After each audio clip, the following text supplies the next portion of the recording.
Today, I'm sharing 4 easy weeknight dinners you and your family will love. These are simple comfort foods that are perfect for busy nights.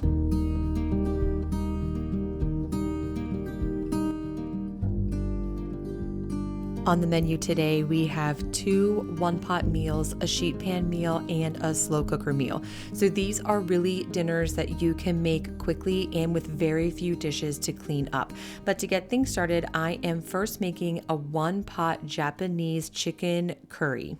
I am currently working on getting this recipe on my blog over at moonandmagnolia.com. But while you wait for that, for this recipe, you will need about 2 pounds of chicken thighs, a little bit of avocado oil, salt and pepper to taste, about 3 tablespoons of butter, a half an onion chopped, 3 tablespoons of yellow curry powder, a little bit of ground ginger, a pinch of ground nutmeg, about 1.5 cups or so of white rice, 1 potato, 3 carrots, and 3 cups of chicken broth. First, I am just searing the chicken thighs on both sides in the avocado oil and butter. And while that is searing, I'm also chopping the veggies. Now, sometimes I have veggies pre-chopped, often on Sundays. I like to chop up onions and carrots and get those things ready to go. But if I don't have that, usually what I do is I kind of go back and forth between the stove and chopping. So that way there's sort of multiple things happening in the kitchen at one time. I'm not a huge fan of multitasking in the kitchen because cooking is a lot more enjoyable when you do one thing at a time, but weeknights often call for some multitasking. Once the chicken is out of the Dutch oven and resting, I am adding in the onion and just cooking it for a minute or two until it's tender crisp. Then to the onion, I am adding curry powder, ginger, and nutmeg. And I'm just cooking those spices in there until they become aromatic. And as soon as I can smell it, I'm adding in minced garlic. I always add in the garlic last just to make sure it doesn't burn, because burned garlic will ruin the whole dish. And then I am taking just a little bit of that chicken broth. That is homemade chicken broth that I'm using, but you can use store-bought too. And I'm deglazing the cast iron Dutch oven. All those little stuck burned bits are called fond, and so make sure you scrape those up because they add a lot of flavor to your food.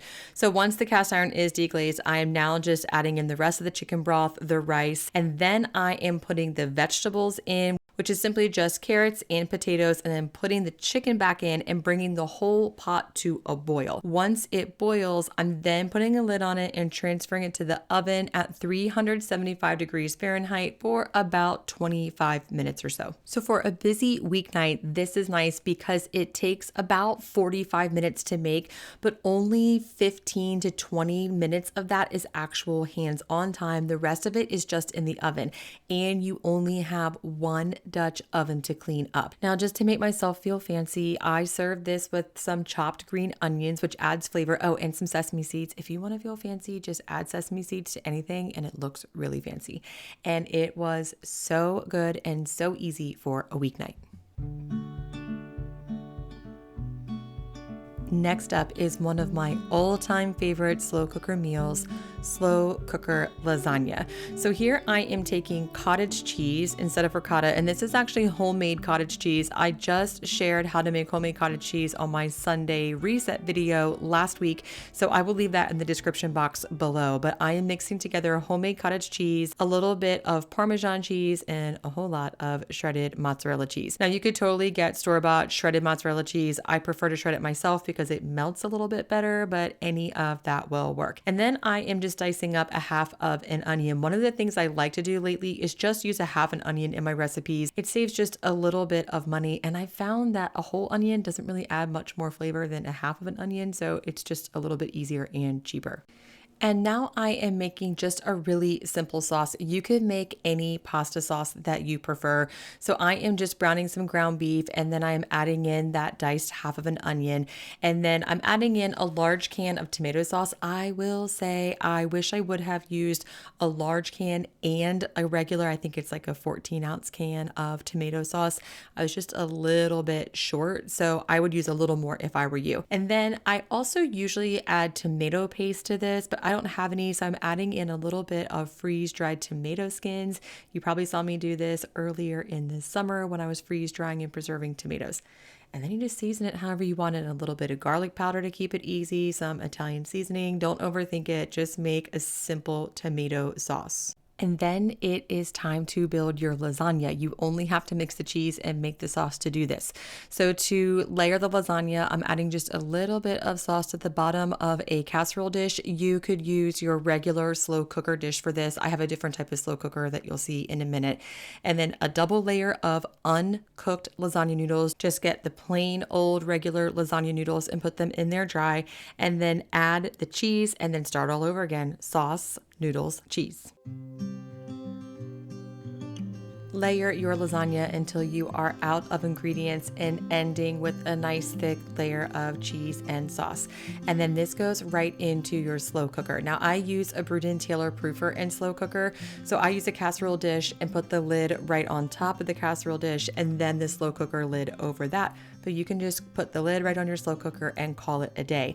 This cooked on low for about 5 hours. So this is not necessarily a recipe that you would start, say, at 5 a.m. and then would eat when you get home from work at 5 p.m. because it might be a little overcooked. But this is a super simple way to make lasagna. So if you are at home and you can start it in the afternoon, it'll be ready for dinner. Or I really like to make this on a Saturday or Sunday, so I have it for dinner on Monday.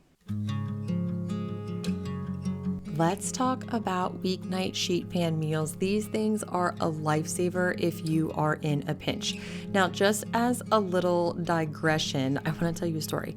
So many years ago, I was at an Indian restaurant and the owner told me that in Indian cooking, and I'm assuming this is true, I don't know anything about Indian cooking specifically, but he told me that in Indian cooking, the vegetable you use is the vegetable that should be highlighted, not masked. And I've tried to incorporate that in a lot of my recipes and cooking. And I think a sheet pan meal is a really good time to do that because for a sheet pan meal, to save time, what I like to do is only use onions and one other vegetable. Of course, I've made sheet pan meals with lots of vegetables, but it's so much easier on a weeknight to pick a vegetable and just really highlight that one vegetable's flavor. So I am making an herb and honey chicken and cauliflower sheet pan meal. So to do this, I first preheated my baking stone in the oven at 400 degrees. I found that anytime you're roasting vegetables, somewhere between 400 and 425 degrees Fahrenheit works the best. Once the oven is preheated and the stone is hot, I am just taking some chicken breast and throwing it on there, some chopped cauliflower, some sliced onions, and then I'm seasoning it. So I put on some salt and pepper and garlic and I think a little bit of Italian seasoning. I put it in the oven and then remembered that I wanted smoked paprika on it. So then I took it out, added a little smoked paprika, and then I cooked this until the chicken reached 165 degrees Fahrenheit. When I make sheet pan meals like this, I don't really use a timer. So my guess is that was about 35 minutes in the oven. And then while it was still nice and hot, I drizzled it with some honey. And this was so delicious. It was healthy and it was also really comforting too. Last up is a 1-pot turmeric and coconut rice. This is really more of a side, so I am assuming when you are making this that you maybe already have like a rotisserie chicken on hand or some leftover chicken breast, something like that. But for this, I first toasted up some sesame seeds and sweetened coconut in my Dutch oven. You could use unsweetened. I actually tried to use unsweetened, but the grocery store was out of it. So all they had was sweetened and it was still really delicious. Once that coconut is brown, then just take it out and put it in a dish and set it aside. And then it is time to make this really simple rice. To make this, I just put a little bit of coconut oil in the Dutch oven and then I chopped up the white parts of a scallion and threw them in there. Once that became aromatic, I then added in 1 teaspoon or so of turmeric, a little bit of black pepper, and then cooked that again until it became aromatic. And then I tossed in a can of coconut oil, refilled that can with water and poured that in, added in 2 cups of rice, and brought this to a boil. And then like any rice dish, once it came to a boil, I dropped it to a simmer, put a lid on it. And while that cooked for 10 minutes, I got some kale ready. This was the most beautiful kale I got from a local grocery store, but you could also use chard or any other leafy green that you prefer. So I chopped up the kale and after 10 minutes, I just put a layer of kale on top of that rice, put the lid back on and let it simmer again for about 5 minutes. So that rice is finishing up cooking and then those greens are steaming in that time. Then after 5 minutes, take it off the heat and let it sit for another 5 minutes until those greens are nice and tender. I served this with the toasted coconut and sesame seed topping, some green onions, and then a little squeeze of lime. And this was so good. It was really light and refreshing, but also equally comforting. And I also added a side of leftover chicken, actually the same chicken that I made in my Sunday reset video last week, and it was delicious. This recipe will be on my blog very soon, so be sure to head over to moonandmagnolia.com to snag it. These recipes are easy enough to make on weeknights or to bulk prep in one day so you don't have to worry about cooking on the weeknights. I hope they have given you some inspiration for easy weeknight cooking. To get some of these recipes and many more, you can head over to moonandmagnolia.com and you can pin this video to your Pinterest board. So to do that, just head to the video, click the share button, select Pinterest, choose your board, and you can save this whole video there. Thank you so much for stopping by today, and I will see you again next time.